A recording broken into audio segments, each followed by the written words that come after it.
mediados de marzo, en abril, la situación por acá estuvo muy complicada. La gente que moría en las calles, los cadáveres que eran recogidos de las veredas. La verdad que fue una situación muy conmovedora. Estamos con la cifra o el porcentaje de muertos más alto. Se tiene un 8%. El peligro sigue latente. Otra de las mentiras que me angustió particularmente del gobierno francés fue la mentira de no contar, de no contabilizar los muertos en los geriátricos. Habiendo trabajado en una sala de urgencia COVID, pueden imaginar cuál fue los momentos más duros. El momento doloroso de la pandemia fue la pérdida de familiares, entre ellos mi vieja. Y sigue todavía luchando contra este virus que ha llegado de manera sorpresiva, inesperada. Estamos aprendiendo a vivir con el virus acá en la sociedad, pero tratando de contenerlo también. Hemos podido asistir a lo peor de las normalidades que antecedieron a la epidemia del COVID-19 y espero que asistamos a nuevas normalidades en las cuales la dignidad del hombre y sus derechos sean puestas por delante.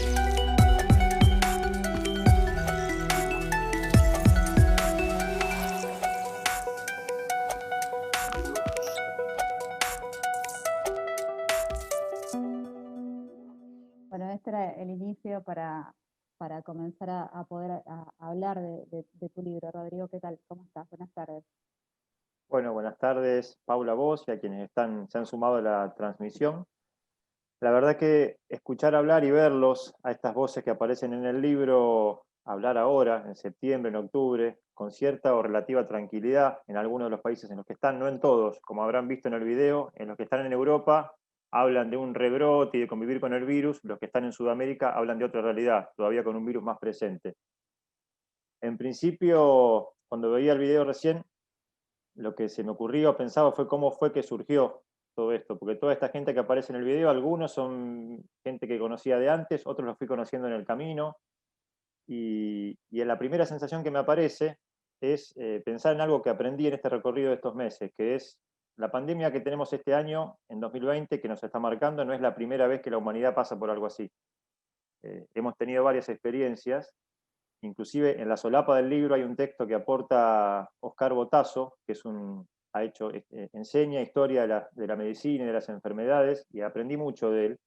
Y él me decía, Rodrigo, ha habido a lo largo de la historia pandemias y epidemias sumamente trágicas.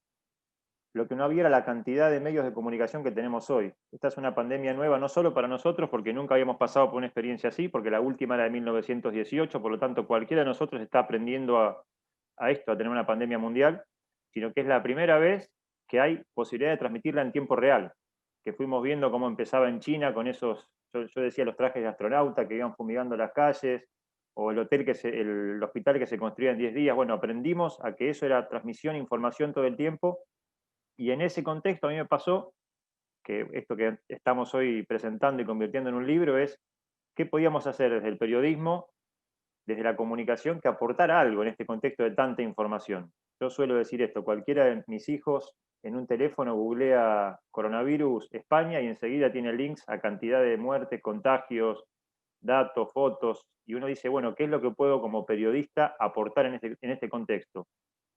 Y mucho más, si pensamos que cuando esto arrancó, cuando yo empecé a escribir el libro, las primeras crónicas, estábamos todos confinados en nuestras casas, por lo cual yo no podía ni siquiera ir a buscar información a la vuelta de mi casa.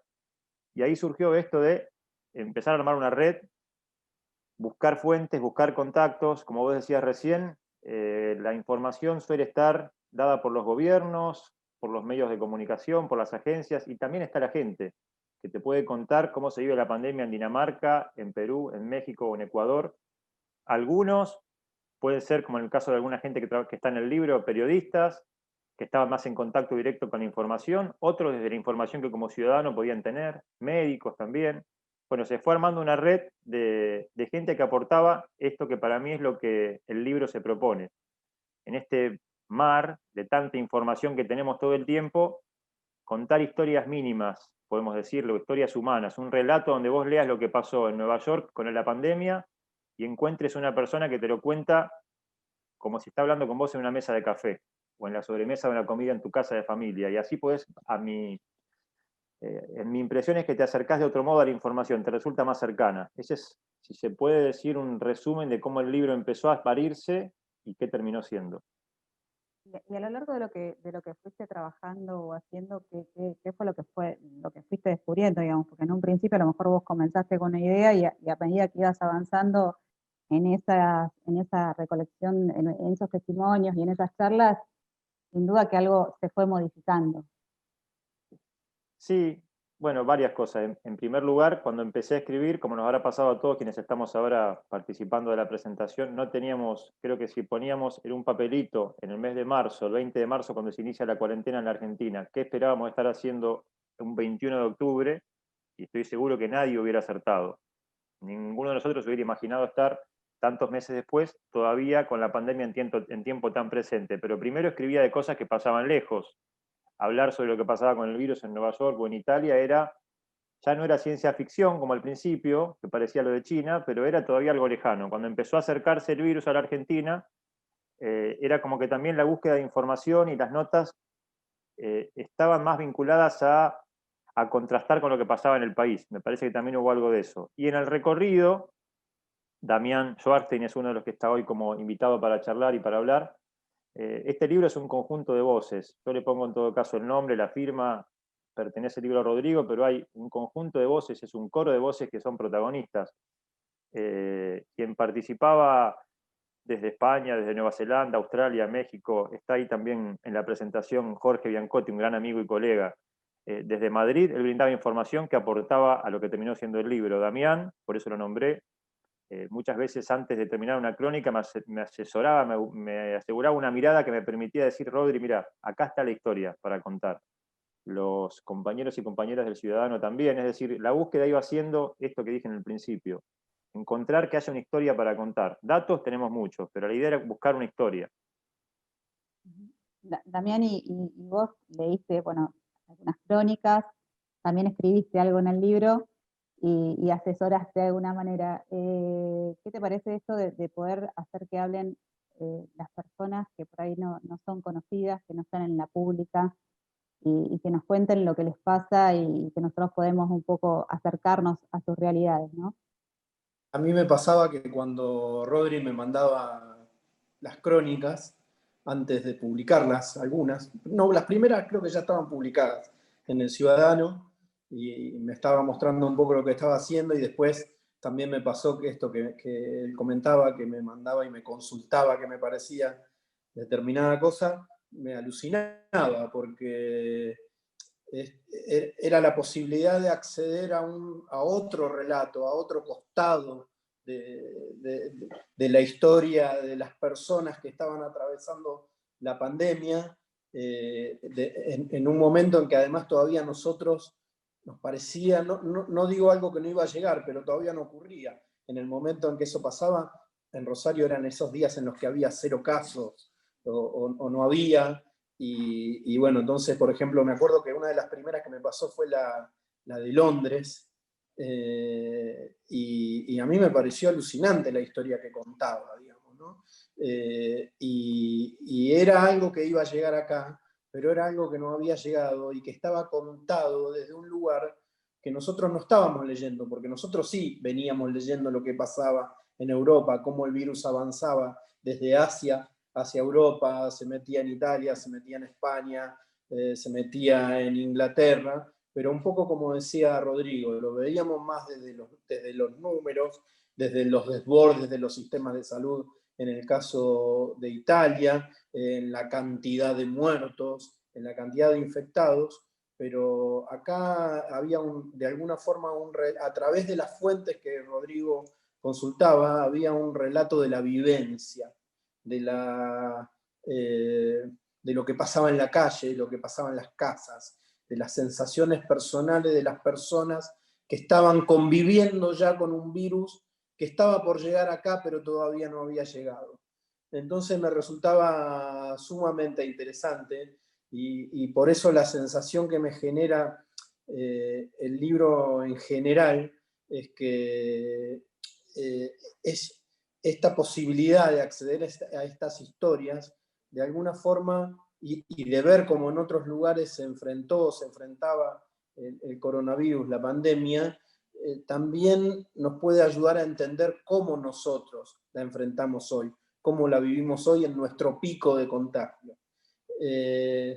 Bueno, me gustaban mucho las crónicas de Rodri y bueno, sí, él por ahí me preguntaba y yo por ahí le daba mi opinión sobre qué es lo que me parecía con respecto a qué era lo más importante. Yo creo que el buen periodismo, el mejor periodismo es el que cuenta las historias, las realidades, en este caso una realidad que además es una realidad global, pero que tiene sus particularidades en cada lugar, desde la mayor cantidad de ángulos posibles.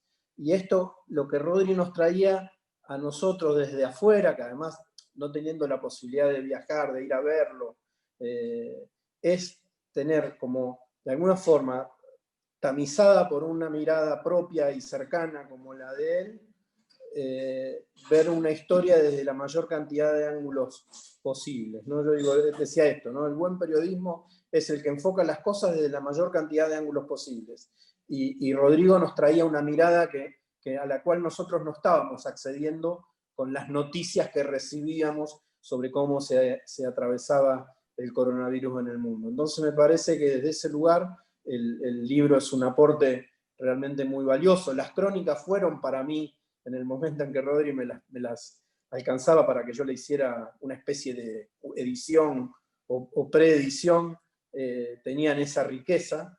Y después, bueno, también me fui acercando, incluso le he sugerido a algún entrevistado, entrevistada, y tengo una cosa que me genera mucho cariño, es que tengo una gran amiga, una hermana directamente brasileña con la que compartimos, yo soy bailarín de contact improvisación y es compañera de esa comunidad, y le sugerí entrevistarla porque ella me venía contando a mí, o venía contando en sus redes, ciertas cosas de cómo se vivía en un lugar muy cercano, pero a la vez muy lejano, como Brasil, en cómo se estaba abordando la pandemia, y bueno, también el hecho de que esté incluido ese testimonio me genera un afecto más profundo todavía por el libro de Rodri, que insisto, me parece un aporte muy valioso y bueno, y que además está muy logrado esto de contar historias de vida incluso, con un recurso que habitualmente no usamos para eso, que es el audio de WhatsApp. Totalmente. Ahí se perdió un poquito. Ahí también. Ahí te volvemos a... Bueno, Sabri, ya que estamos... no terminamos de escucharte, Damián, no sé qué pasó con el audio, ahora estabas muteado. A ver, decime hasta dónde llegó. No sé hasta dónde habrá llegado. No, estabas comentando lo de tu amiga de Brasil que te permitía, bueno, esta relación con el libro que también es más afectuosa, si se quiere, y poder compartir eso. Hasta ahí. No, y lo que digo, lo que dije finalmente es que, ahora me escuchan bien a todo esto. Sí, perfecto.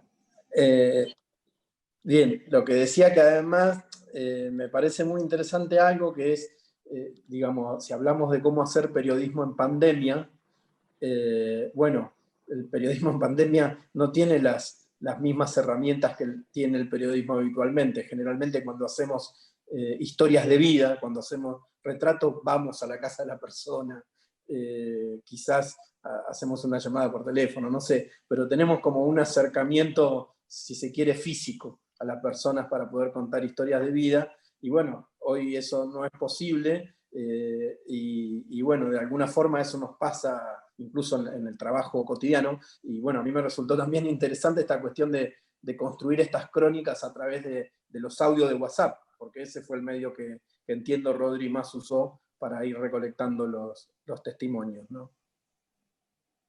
Sí, ¿cómo fue eso, Rodri, de poder trabajar sobre audios de WhatsApp y poder recrear algo que a lo mejor le faltaba esto, el contexto, de esa cercanía que por ahí no está?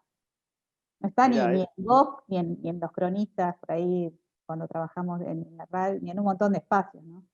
Yo creo que eso que dice Damián recién es algo, o sea, estamos cursando la pandemia, la estamos atravesando. en muchas profesiones, oficios, trabajos, yo creo que nos brindó, o sea, las herramientas ya estaban probablemente, pero se aceleraron. Y hay cosas que nos aprendí, esto que estamos haciendo ahora, un Zoom, no sabíamos que existía hace 7, 8 meses la mayoría de nosotros.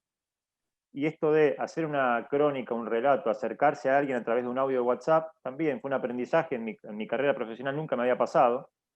Y me encontraba siempre, vuelvo a esto, yo hice las crónicas desde la cocina de mi casa en Rosario, y hablaba o intentaba coordinar el cierre de la nota para que salga publicada acá en un diario, con los horarios de Australia, Nueva Zelanda, con Italia, y pasaba generalmente esto de los audios de WhatsApp, porque el libro también tiene un recorrido, tiene varios recorridos, pero un recorrido es posible. Muchas de las fuentes son argentinos que en algún momento de su vida se fueron a vivir a otro país. Y entonces, si vos en esa crónica encontrás en qué momento se fue, por qué se fue, también tenés una historia de la Argentina de los últimos 40 años por lo menos. Marta Escarpato es la protagonista de la historia desde Bélgica, exiliada política, exiliada en la época de la dictadura a México, militó y fue compañera de varios de los que hoy son gobierno en México con López Obrador. Luego, en los años 80, se va a vivir a Bélgica. Entonces, la historia de lo que cuenta la crónica de Bélgica explica por qué el sistema de salud de Bélgica no dio abasto durante la pandemia, pero además, cuando la escuchás hablar a Marta, vas viendo una historia de la Argentina también. Y Marta, yo recuerdo esto patente, me mandó sus audios más emotivos un 25 de mayo nuestro, que en Bélgica habrá sido un día más, y en Argentina era un feriado, y ella anhelaba poder comer una empanada, un guiso, estar con compañeros, y no estaba. Y la forma de acercarse a la Argentina fue mandarme esos audios a mí. O tengo el recuerdo también de esto de buscar a la distancia el testimonio, acercarse. Silvina Sterin-Pencil, colega que conocí en este recorrido y que respeto muchísimo y valoro su trabajo de una forma, es una formidable periodista que vive en Nueva York, se fue a estudiar un posgrado en periodismo previo a la caída de las torres. Se quedó allá, está hace más de 20 años, hizo un recorrido profesional inmenso. Yo la venía siguiendo en Twitter, cuento una intimidad acá sobre cómo se dio la llegada a la fuente. Y ella publicaba historias muy valiosas de lo que estaba pasando en la pandemia, historias humanas también. Y en algún momento ella empezó a acompañar a la familia de un homeless, un inmigrante latino que estaba desaparecido. Lo habían llevado a un hotel como aislado. En Nueva York se habían dispuesto aislamiento, como hacemos acá en Rosario, en algunos centros de aislamiento, pero en los hoteles. Y su familia no lo encontraba. Él había entrado sano, se había contagiado en el hotel, había fallecido y no sabían a qué cementerio lo habían llevado. Ella empezó a contar la historia y cuando yo veía a través de Twitter la historia, empecé a buscarlo con ella, a ese latino desaparecido. Y el contacto que yo tomé con ella me permitió, como a la distancia, como que buscáramos juntos a esa persona. Esa historia mínima, un desaparecido en Nueva York, dentro de miles de muertos en la pandemia, bueno, son las historias que este acercamiento a través de la distancia que permitía la charla, la intimidad que nos daba estos contactos, se fueron haciendo. O el otro que a veces cuento porque también me emocionó mucho, que era el trabajo que tenía esta médica rosarina Mariana Amato, que protagoniza una de las crónicas de Italia. Volvía a trabajar del hospital y a veces me mandaba un audio contando cómo había sido la jornada en el hospital. Yo estaba a miles de kilómetros de distancia con una realidad muy distinta, en Rosario con el virus casi en cero, pero había ese flujo de información que era mucho más que la información. Ahí justo Silvina Sterin-Pencil le escribe en el chat, no sé si lo viste, Rodrigo, dice: te felicito, Rodrigo, por esta iniciativa tan valiosa a la que te pusiste el timón. Este libro, tu libro, atesora historias y emociones de mucha gente durante estos tiempos sumamente complicados.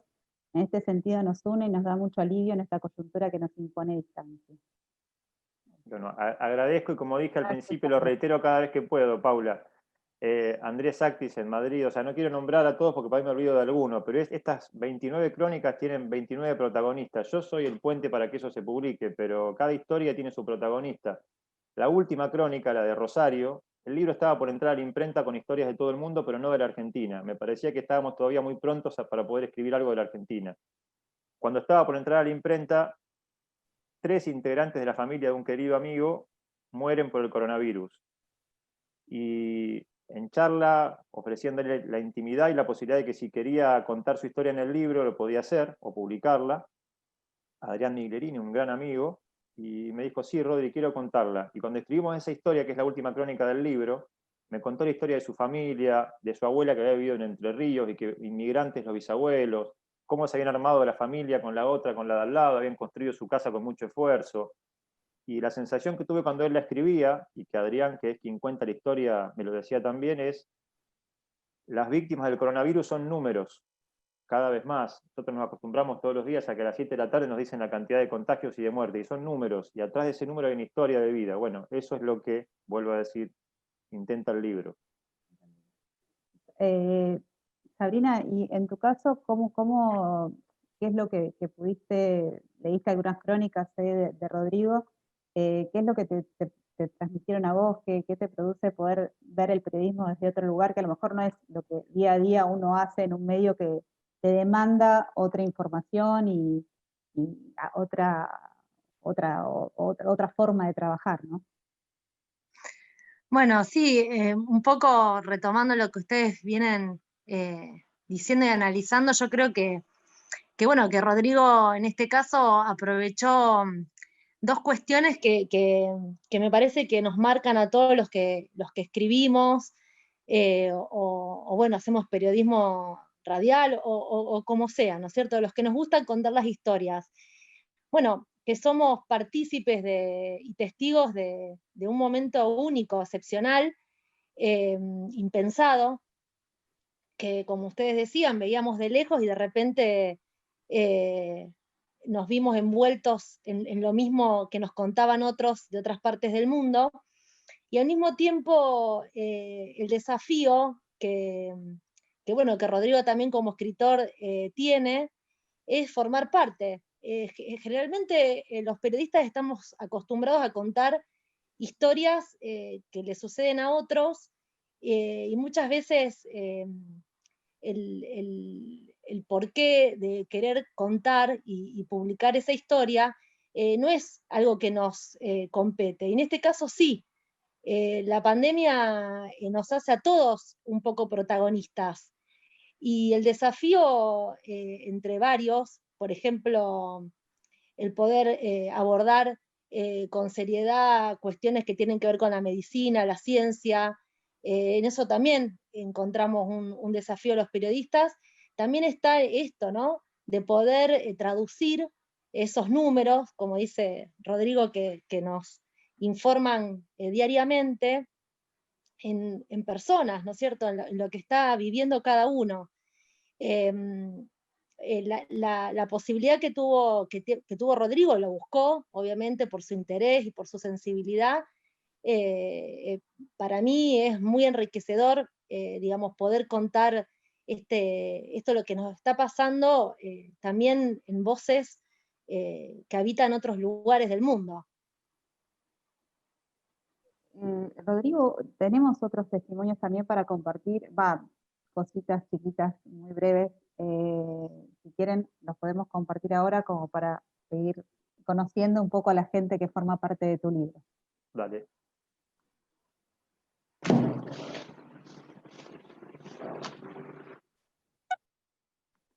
Podamos entender. Les voy a compartir pantalla.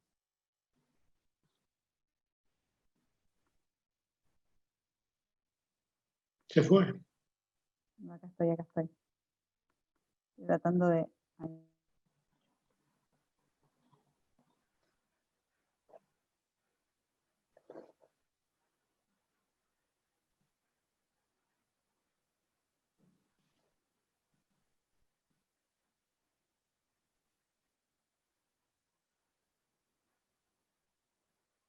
No.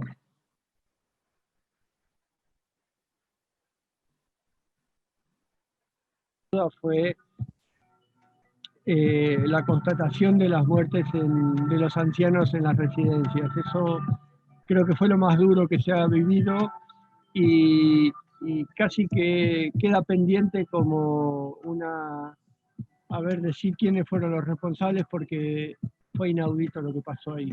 La primera imagen podemos mirar la de un aeropuerto vacío en la hora más importante, 6 de la mañana, 7 de la mañana. En este momento estarían todos moviéndose y no hay aviones que lleguen ni movimiento debido a las restricciones. Lo más difícil para mí en la cuarentena fue la cuestión entre el individual y lo colectivo. Porque yo estoy en cuarentena hace 6 meses en mi departamento, que es muy pequeño, trabajando, haciendo todo por acá. Albergo la esperanza que todos podamos entender simultáneamente que usar el barbijo es una buena idea, es una herramienta efectiva para minimizar los casos. Una de ellas evidenció la crisis de salud en la que vive el país por falta de médicos, medicamentos e infraestructura. No habían camas para los pacientes y mucho menos para terapia intensiva. Empezaron los contagios de nuevo en agosto y sobre todo en septiembre se llegó a tener niveles muy altos de contagio, inclusive más altos de los que se había tenido en marzo y abril. La lección que nos da esta pandemia es que sí o sí el mundo entero tiene que fortalecer su sistema de salud público y poner en crisis las bondades, entre comillas, que nos han vendido de la sanidad privada. Las dificultades permitieron el surgimiento de estrategias solidarias entre los que más sufren la pandemia. Hemos visto cómo agricultores familiares abastecían con alimentos saludables los barrios más pobres de las ciudades, como agentes de salud sin condiciones de seguridad básica, colocaban en riesgo sus vidas para salvar otras vidas.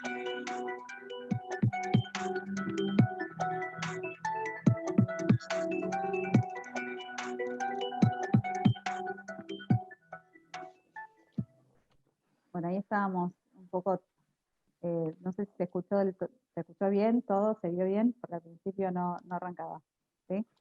Faltó escuchar el primer testimonio, que era justamente de Silvina Sterin Pensel. Silvina, sí. Pero bueno, vos algo comentaste, ella hablaba de la cantidad de muertos que tuvo Nueva York, de los 30.000 muertos y del impacto que eso tuvo.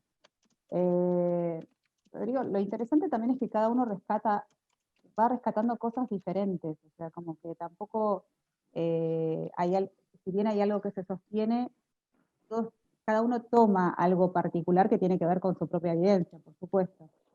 ¿Vos cómo lo viste?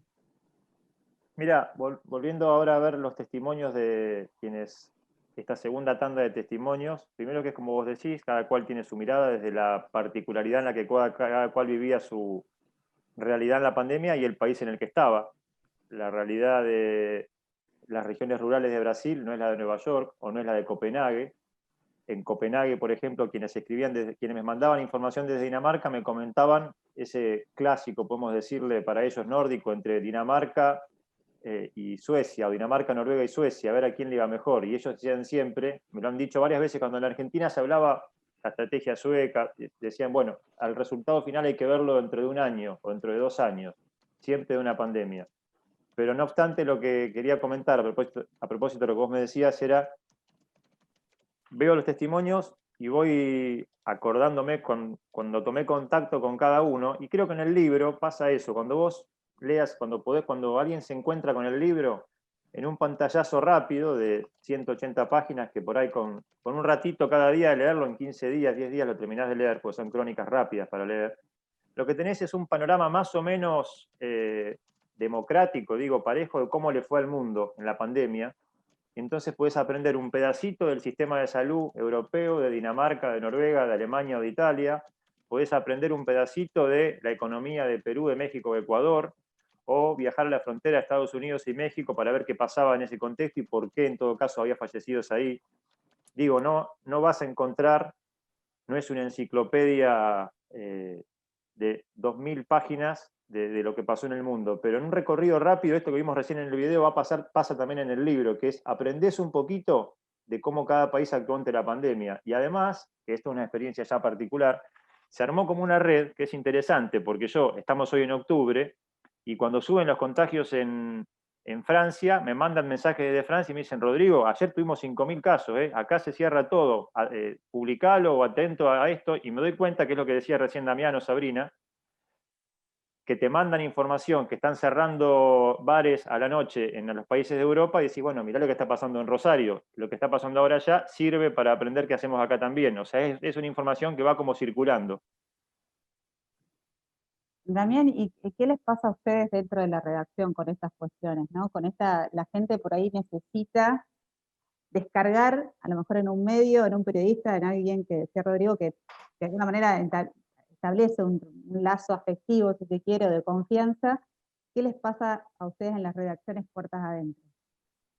Bueno, pensaba un poco también cuando Rodrigo contaba esto de los argentinos que además pudieron contar sus historias, como Marta era la mujer de Bruselas. Me acuerdo que ese 25 de mayo me llamaste contándome esta cuestión de que tenías dos crónicas en una, ¿no? Una era cómo cómo Bélgica atravesaba el coronavirus, y otra era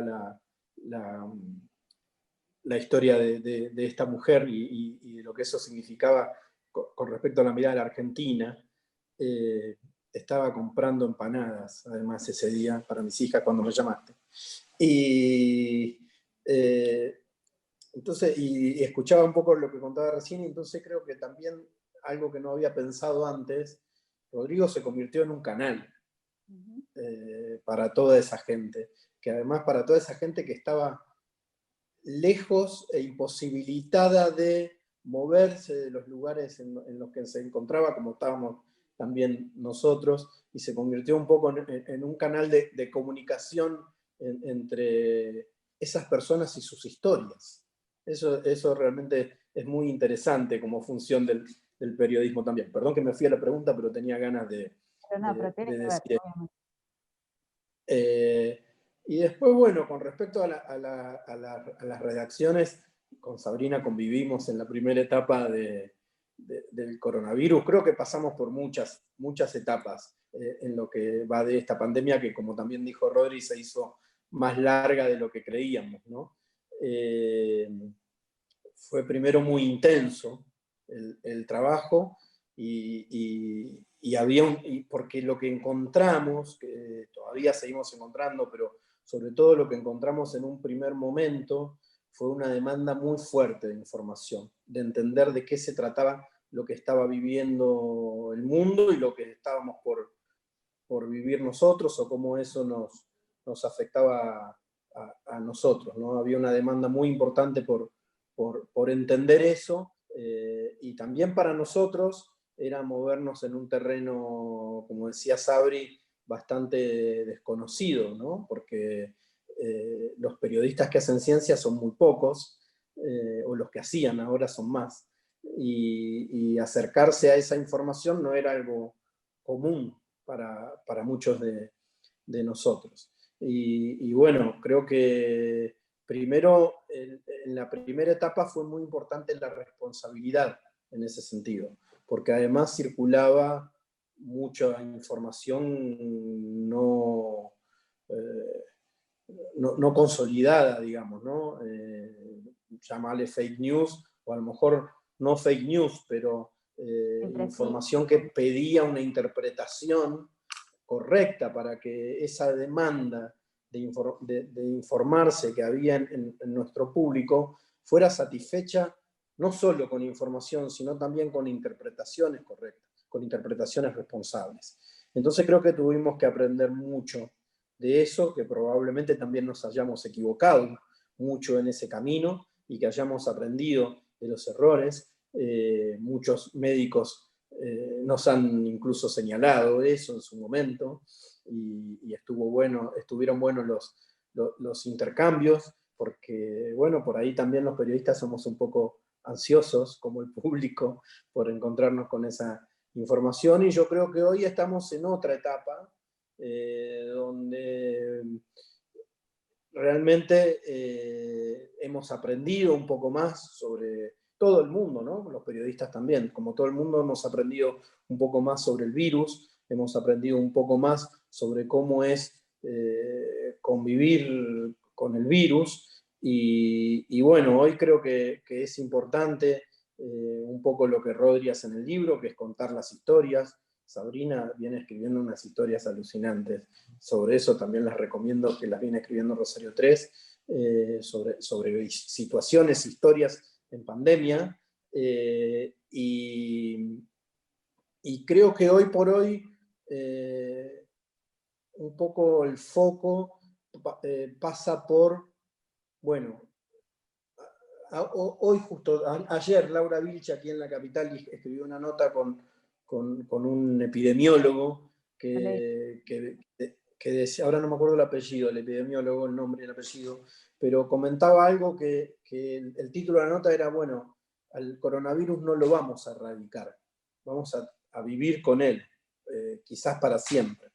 Entonces, creo que hoy quizás los medios también tengamos una función educativa en ese sentido, digamos, ¿no? En cómo construimos esa convivencia entre nosotros para cuidarnos, o sea, entre nosotros y el virus, y también entre cada uno de nosotros socialmente para construir un cuidado colectivo que es hoy algo que entiendo está en crisis. Es decir, hoy está absolutamente en crisis. Hoy nos encontramos en una situación donde los médicos y los responsables de los sistemas de salud de aquí de Rosario, hoy mismo lo dijo Leonardo Caruana, el secretario de Salud Pública Municipal, estamos en una situación trágica, esa fue la palabra que usó él, sabemos que estamos al borde del colapso con el sistema de salud pública, y al mismo tiempo la sociedad está en un estado o en una situación de anomia y desobediencia que pone en duda cualquier efectividad de una medida restrictiva como la que están reclamando hoy los sectores de salud.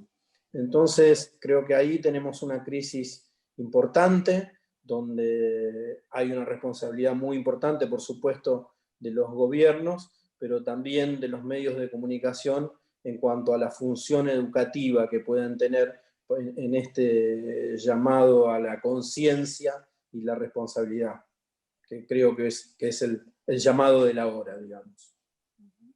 Sabrina, ¿vos cómo lo ves? ¿Cómo lo ves vos de tu trabajo diario? Y un poco, bueno, lo que comentaba también Damián, que estás trabajando en crónicas, en otro tipo de relatos sobre lo que está pasando.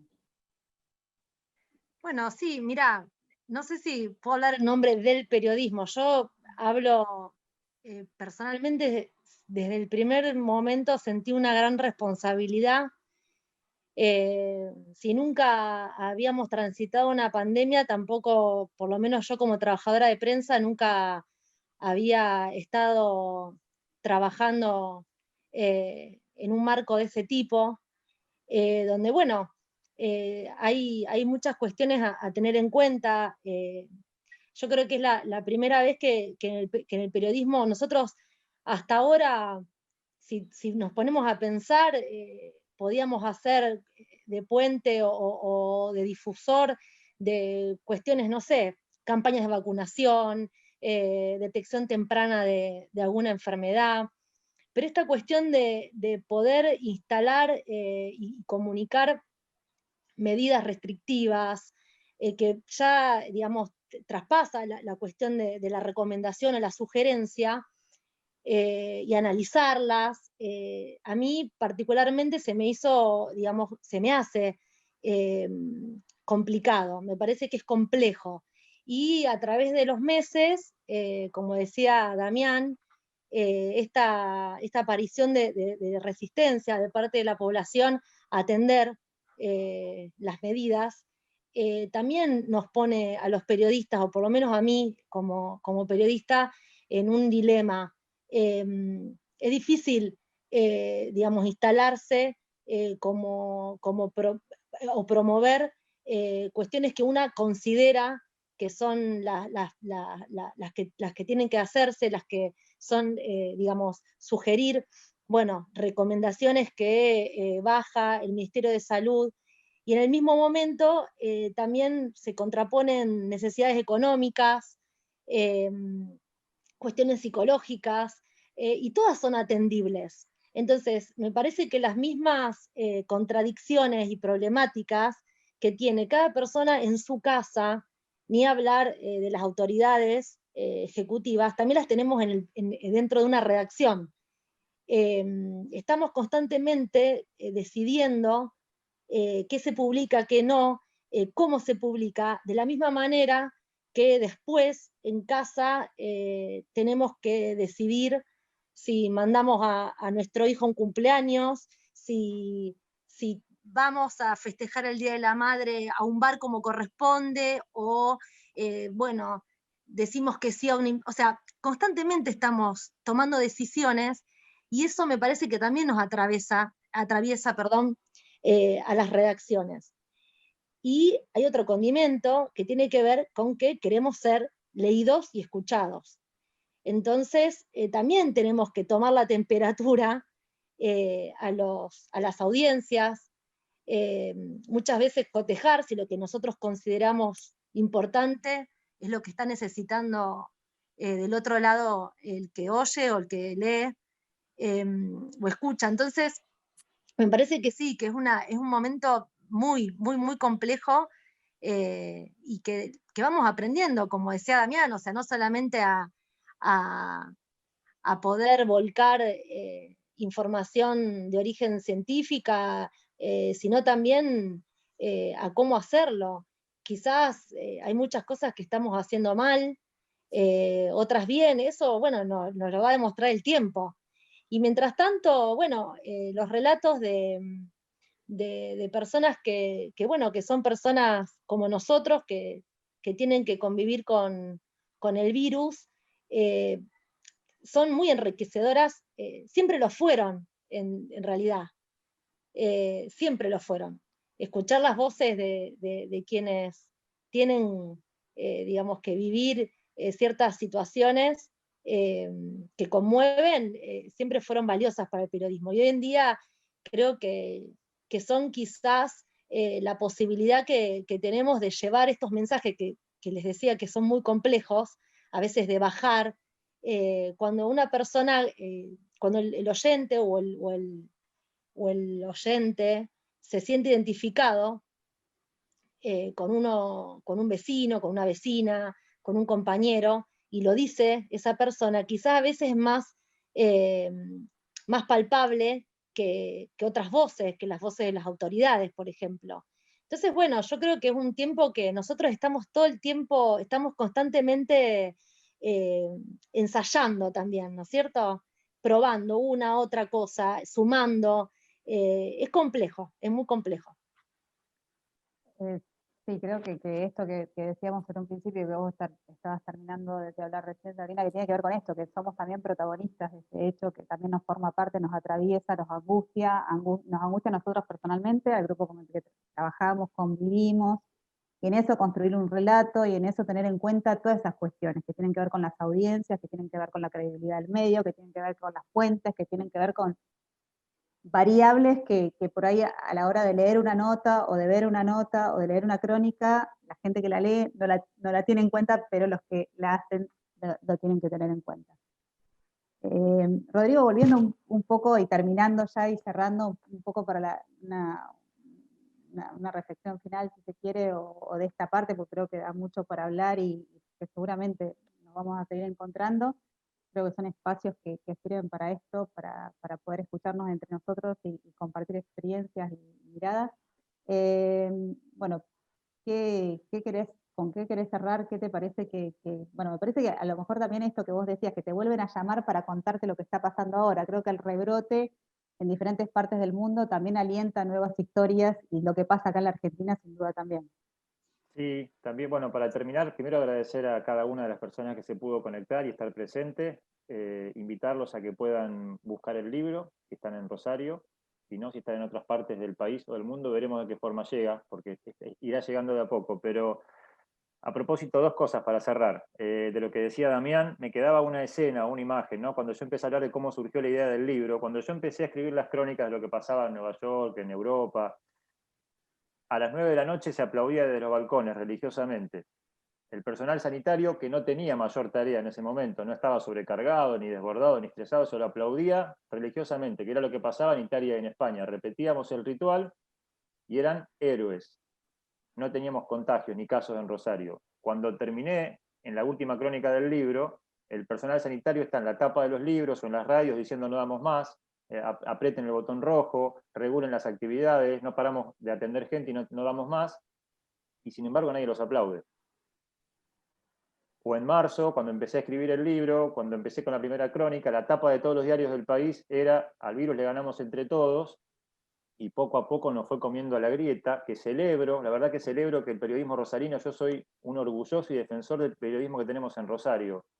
Están acá Damián, Sabrina, La Capital, El Ciudadano, Rosario 3, Rosario Plus, podría nombrar otras variantes de portales, de radios, compartimos una mirada, yo creo que esta mirada que había en marzo de tenemos que cuidarnos, en Rosario sigue estando, a pesar de que no nos está yendo bien, desde el periodismo alentamos esto que decía Damián, enseñar a cuidarnos. No creo que sea igual en todo el país. Lamentablemente en medios de tirada nacional, en Buenos Aires, ves mucho más, la grieta que nos volvió a partir. Y me recordaba, lo último que quería decir, cuando hablaban recién de cosas que fueron pasando también y diferenciando por un mensaje que pusieron ahí en el chat, la situación distinta en Latinoamérica y en Europa. Hablan del rebrote, quienes mandan mensajes desde Copenhague, desde Bruselas, con más cuidado, con distanciamiento, y veía y pensaba en algunas de las fotos que están en el libro. Una de las fotos que elegí para el libro, que es de Chile, me pareció sumamente simbólica y simboliza lo que pasó en Latinoamérica también y por qué tenemos una presencia tan larga del virus acá. La bandera decía en un barrio humilde de Chile, si no nos mata el virus, nos mata el hambre. Yo creo que esa contradicción hizo que la pandemia, que la propia fuerza que tenía el virus desde lo epidemiológico, así, conviva con una situación económica y política que también es muy complicada. Bueno, es para hablar largo, pero quería terminar con algo de eso que me quedé pensando mientras hablaban recién. Bueno, gracias, Rodrigo. Damián. Primero me gustaría que desde Copenhague te digan cómo sigue Borgen, que eso es algo que todos queremos saber, cómo viene la temporada. Porque yo una de las cosas que hice en pandemia es mirar series, cosa que jamás había hecho antes.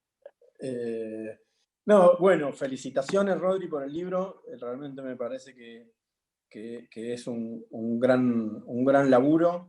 Pensaba un poco también cuando hablaba Sabri, coincido en que tiene un mérito, que es, de alguna forma, los periodistas solemos ser, los medios, solemos ser mediadores entre los poderes y los públicos, ¿no? y la gente, como se le dice. Y muchas veces nos pasa que estamos más cerca de las fuentes de los poderes que de la gente. Es decir, son muy habituales para nosotros las fuentes oficiales y de hecho una cosa que nos pasó cuando empezamos en las pandemias es que los gobiernos centralizaban la información, porque la primera información eran números, eran cómo nos íbamos a cuidar, eran cómo se preparaban nuestros hospitales, y estábamos muy centrados, y un poco eso, nuestra agenda estaba muy copada por las conferencias de Alberto Fernández, de Perotti, de Hapkin, y las historias personales nos pasaban lejos. Bueno, está muy bueno que vos hiciste ese trabajo, ese acercamiento, de alguna forma a dos públicos, si se quiere, o que de alguna forma hiciste una mediación, no entre un fuente oficial y gente, sino entre gente y gente, digamos. La fuente oficial también es gente, no la menospreciemos, pero no sé si llego a explicarme, ¿no? Es decir, entre personas y personas, no entre poderes. Y me parece que eso es realmente un valor muy interesante y es también algo que con lo cual el periodismo debe enriquecer su relato. Es decir, el periodismo en general debe enriquecer su relato con eso, con las historias de personas, para acercárselas a las otras personas. Así que felicitaciones, gracias por la posibilidad de participar, gracias Paula, tantos años que nos conocemos, y gracias por la posibilidad de compartir con Sabri un rato, aunque sea que hace ahora mucho que no nos vemos, y la extraño mucho, porque bueno, es también una persona que es lindo tenerla cerca. Un beso para todos. Gracias, Damián. Sabrina, ¿qué querés agregar y bueno, resumir de esta Bueno, charla? yo aprovecho para agradecerle a Rodrigo esta posibilidad a través de su libro de pensar juntos. Creo que no es una casualidad este libro. A Rodrigo lo conocemos hace muchos años y siempre fue un conmovido una persona sensible hacia los problemas de los demás. Entonces, bueno, me parece que era lo que iba a pasar en este marco, que él iba a poder recoger voces de distintas partes del mundo. Eso realmente es un logro enorme, y bueno, celebro que sigamos teniendo escritores y comunicadores que intentan mostrar y sensibilizar a las personas, a los que van a comprar el libro y van a leer, y también a las mismas personas que le contaron sus historias, que seguramente hoy se sienten más enriquecidas después de haber podido hablar. Uno a veces se olvida o no se da cuenta de la importancia que puede tener para una persona ser escuchada. En este momento la escucha es muy importante. Entonces, bueno, los felicito a Rodrigo por escuchar. Me parece bárbaro esto último de la escucha, es la importancia de escucharnos un poco más, ¿no? Perdón, lo de la escucha me lo enseñó Damián Schwarstein. Grande, Es de Damián. él eso. Yo soy un aprendiz de Damián Schwarstein, él me lo enseñó, hay que escuchar. Claro, fundamental. Rodrigo, bueno, muchas gracias. La gente en el chat está preguntando cómo conectarse con vos para poder adquirir el libro, cómo van a ser las vías como para poder tenerlo y poder leerlo. Así que bueno, después si lo querés agregar al chat. Bueno, en poquitos segundos antes que cortemos la transmisión, volver a agradecer y nombrar, eso sí, de vuelta, a los amigos y amigas del diario El Ciudadano, que fueron donde las crónicas de estas se fueron publicando originalmente, a Pablo Vilsky, a Jesús Emiliano, dos colegas que respeto y admiro muchísimo, que hacen el prólogo del libro. Damián hace la contratapa, a los amigos y amigas de Último Recurso, que es una editorial independiente de Rosario, que es la que hizo posible que se publique, que lo está repartiendo ahora en librerías en todo Rosario, en la ciudad de Buenos Aires y en Santa Fe, en principio. Si podemos llegar más allá, no lo sé. Este es un proyecto que se va construyendo de a poquito también. Y un último saludo que está acá al lado mío, a Franco Ferposi, que es un gran amigo, fotógrafo, excelente fotógrafo de la ciudad. Hago este renglón porque nos pasó a todos, que tuvimos que reconvertirnos en algo en la pandemia. Entre otras cosas, quienes hacen eventos sociales, quienes hacen actividades como fotógrafos, tienen menos laburo también hoy. Bueno, acá donde estamos es un estudio que él montó para poder hacer este tipo de transmisiones, y celebro también que esto de poder reinventarnos en este contexto. Bueno, desde la usina entonces le agradecemos a Rodrigo. Rodrigo, gracias por elegir el espacio para presentar tu libro. A Damián y a Sabrina por participar, por estar, por charlar con nosotros. A toda la gente que se conectó en este ratito que estuvimos compartiendo parte de las historias que Rodrigo nos trajo. Esperamos una segunda parte, la va a tener que hacer Rodrigo, lamentablemente. Pedimos la colaboración a Sabrina, no sé, a Damián, bueno, de alguna manera se realizará. Bueno, nada más decirle que desde la usina el próximo miércoles a las 18, lo mismo que en este horario, nos vamos a encontrar con Pablo Centorici de Canal 3, Jorge Turina de Canal 5 y Flor Calvo de Somos Rosario de Cablevisión, para charlar un poco de la producción periodística en este contexto. Así que bueno, vamos a seguir hablando y discutiendo un poco del tema de esto, de las coberturas y de lo que nos toca hacer. Gracias Bueno, de nuevo a todos. hasta la próxima. Hasta la próxima. Chao, gracias. Chao. Chao, gracias.